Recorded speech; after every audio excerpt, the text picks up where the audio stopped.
Seorang Tuniang sendiri itu sangat welas asih, sama seperti seorang ibu ya yang ngomong anaknya. Gimana sih seorang ibu tuh sayang sekali sama anak-anak mereka. Jadi sebisa mungkin memberikan apa yang anaknya inginkan. Nah, sekarang tergantung kita-kitanya ya sebagai seorang anak, bagaimana memperlakukan seorang ibu.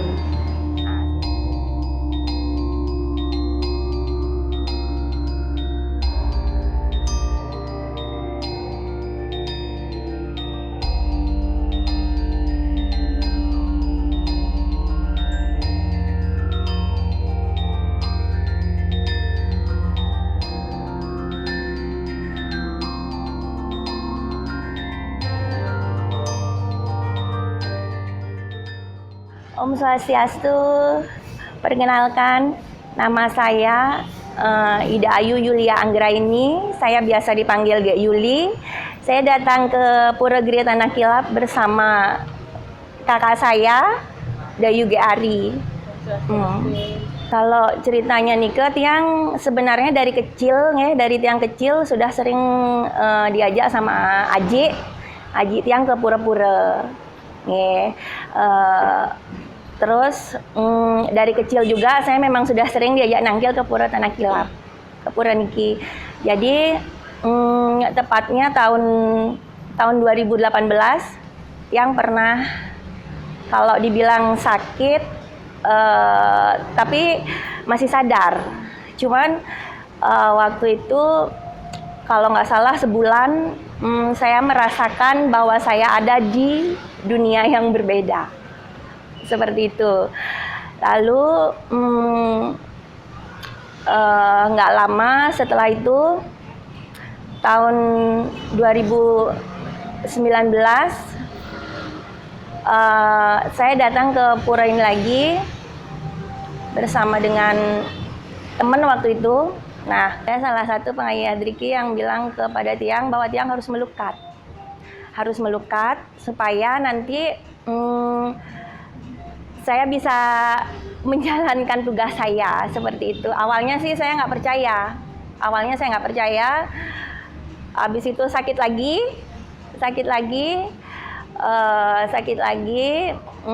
Di sana saya mohon kepada Ida Betul-Betul Niang Sakti, kalau memang benar beliau ada, maka sembuhlah saya. Dan iya, itu benar terjadi. Dalam sekejap mata, saya langsung sembuh.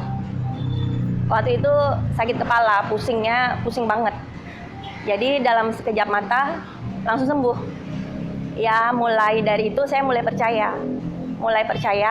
Dan akhirnya saya sering nangkil ke Pura Gria Tanah Kilap Niki, dan saya dipertemukan juga dengan Gung Haji Alit Mangku yang menuntun saya sampai dengan hari ini.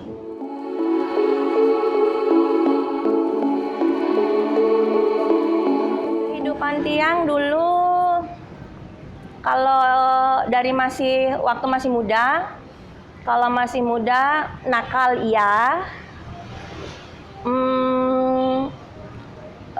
susah diatur iya, tapi setelah menikah jujur kehidupannya jadi morat-marit. Kehidupan morat-marit, hubungan sama suami sangat tidak baik, sangat tidak harmonis. Bahkan pernah juga kesusahan dalam hal ekonomi, sangat susah, itu pernah juga. Tapi Asun Kare mungkin memang ide yang menuntun saya dari dulu sebenarnya tanpa saya ketahui. Jadi sedikit tidaknya sih tidak terlalu banyak melenceng pada saat itu, walaupun ekonomi benar-benar sangat susah. Nah, setelah semakin lama di tahun 2000 itu terjadi kecelakaan. Itu terjadi kecelakaan Waktu itu saya pulang ke tempat ibu ya di Payangan. Nah, pulang dari sana terjadi kecelakaan yang sangat fatal. Waktu itu saya naik mobil yang menyebabkan ibu meninggal, dan saya sendiri mengalami kebutaan. Itu tahun 2000. Waktu itu saya masih mau tamat SMA ya, mau ujian Eptanas itu ya. Dan akhirnya setelah kejadian itu ibu meninggal dan saya mengalami kebutaan tapi belum permanen, masih bisa dioperasi. Akhirnya dioperasilah kedua mata, masih bisa melihat waktu itu, dan akhirnya tidak bisa melihat itu tahun 2010. Tahun 2010 itu belas tidak bisa melihat sama sekali sampai dengan sekarang. Dan Astun Kare, Ida juga yang menguatkan saya. Maka dari itu sampai saat ini saya masih bisa bertahan, masih bisa berdiri sendiri walaupun dengan keterbatasan saya yang tidak bisa melihat.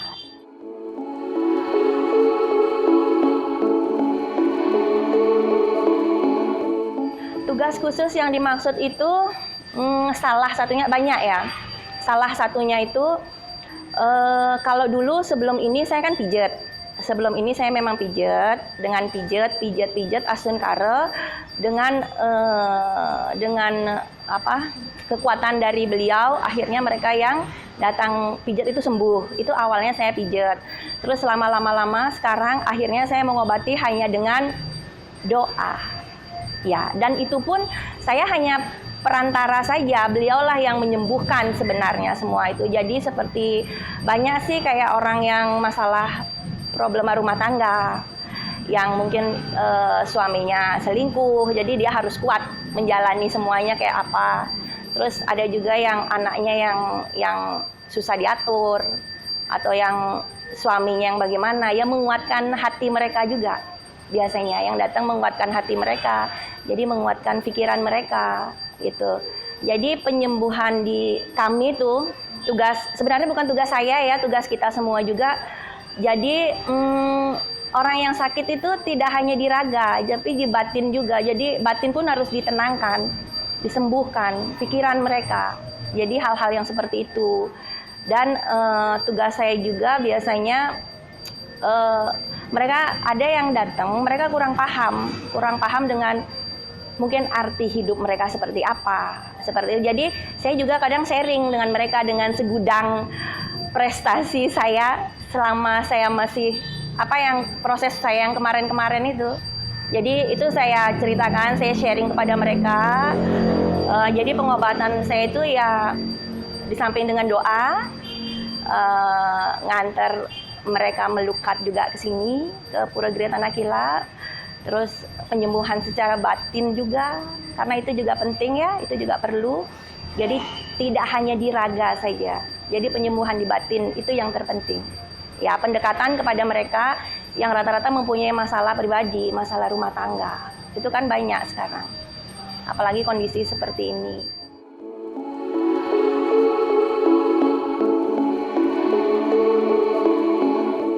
Kalau mata batin bisa jadi iya.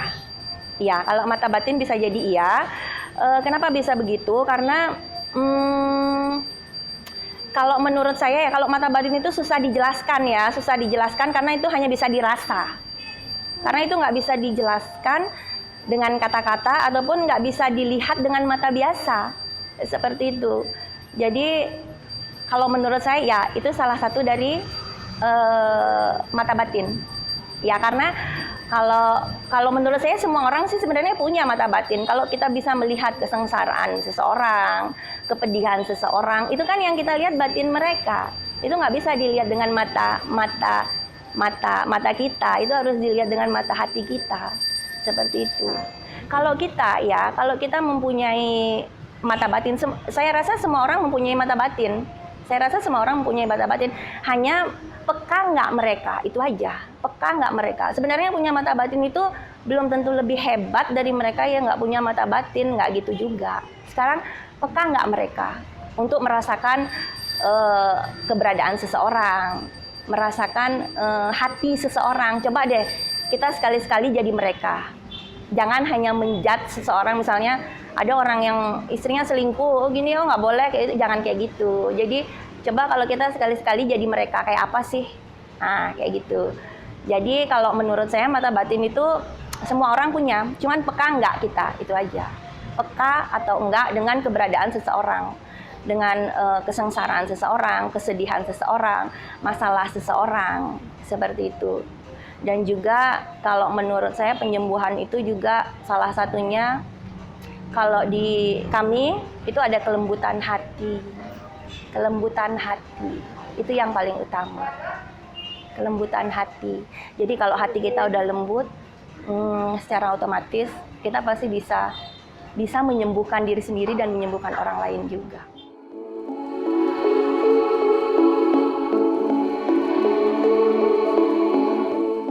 Yang paling penting diberikan adalah satu keikhlasan. Keikhlasan yang paling penting, karena saya sendiri merasakan, dulu saya bisa melihat ya, tiba-tiba blek, Tuhan mengambil, ibaratnya mengambil yang Tuhan titip ke saya. Ini kan hanya titipan, mata lagi. Jadi dari bisa melihat tiba-tiba nggak bisa melihat, itu blek kayak gitu. Jadi kayak yang, ya Tuhan kayak gitu. Cuman Ida selalu menguatkan, walaupun tidak berbicara bisik-bisik di hati, di telinga atau bagaimana. Cuman dengan cara ya itu seperti itu tadi, itu nggak bisa diterjemahkan dengan kata-kata seperti itu. Tapi di sini saya hanya bisa mengatakan bahwa Ida atau Tarini yang Sakti memberikan pembelajaran yang paling penting buat saya itu adalah keikhlasan. Keikhlasan itu yang paling penting kalau menurut saya ya, di luar kesabaran, tapi juga keikhlasan. Karena kalau saya ikhlas menerima kekurangan saya seperti ini, menghargai, secara otomatis orang akan menghargai kita. Seperti itu. Jadi keikhlasan yang paling penting. Apapun bentuknya, itu keikhlasan. Itu yang Ratun yang ajarkan kepada saya secara tidak langsung. Seperti itu. Keikhlasan itu sangat mahal kalau menurut saya pribadi. Karena saya sendiri mengalami, dari yang bisa melihat blek, tiba-tiba tidak bisa melihat, gelap. Pandangannya benar-benar gelap. Dan itu harus diterima, mau nggak mau harus diterima. Bagaimana caranya? Ya dengan ikhlas. Semakin kita ikhlas, Tuhan akan menggantinya dengan yang lebih bagus lagi, yaitu mata batin saya jadi lebih kuat. Tapi kalau kita ngeluh, ya akan lebih parah lagi hidup kita. Itu keikhlasan, itu yang beliau ajarkan, yang sangat penting.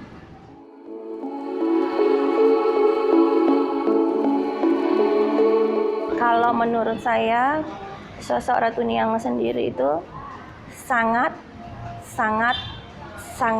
welas asih, sangat penuh dengan kebaikan. Menurut saya, sangat welas asih. Sama seperti seorang ibu ya, yang ngemong anaknya. Gimana sih seorang ibu tuh sayang sekali sama anak-anak mereka. Seperti itu. Jadi benar-benar sangat ngemong banget. Kalau bahasa kami itu kayak ngemong sekali. Dia adalah seorang ibu, ya, dia adalah seorang ibu yang benar-benar sangat luar biasa. Jadi sebisa mungkin memberikan apa yang anaknya inginkan. Nah, sekarang tergantung kita-kitanya aja sebagai seorang anak, bagaimana memperlakukan seorang ibu. Nah, seperti layaknya kita memperlakukan ibu kandung kita sendiri, ya seperti itulah selayaknya kita memperlakukan Ratu Tarini Niang, menghormati beliau, ya, menyayangi beliau dengan cara ya rajin datang ke Pura Giri Tanah Kilat, bayang, melukat, melakukan hal-hal baik. Nah, dengan seperti itu kita bisa membalas kebaikan dari Ratu Tarini yang Sakti. Itu benar-benar sangat baik banget, sangat baik, sangat baik dan welas asih.